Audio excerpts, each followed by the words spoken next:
আসসালামু আলাইকুম দর্শক, এগুলো আমাদের বাড়ির দেশি মুরগির ডিম। এই ডিমগুলো আমরা ফ্রিজে বেশ কয়েকদিন থেকে জমিয়ে রেখেছি।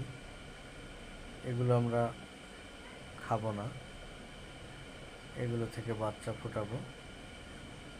তো বেশ কয়েকটা মুরগির ডিম পাড়া বন্ধ করে দিয়েছে।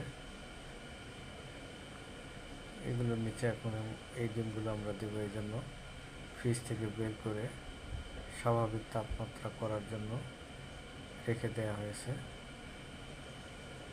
তো ডিমগুলো স্বাভাবিক তাপমাত্রায় চলে আসলে আমরা দুটি মুরগির নিচে এই ডিমগুলো দেব। এখানে 3টি মুরগির ডিম আছে, কিন্তু এই 3টি মুরগির ডিম আমরা দুটি মুরগির নিচে দিব। এখান থেকে আশা করি কয়েকদিনের মধ্যে ফুটফুটে সুন্দর বাচ্চা বের হবে।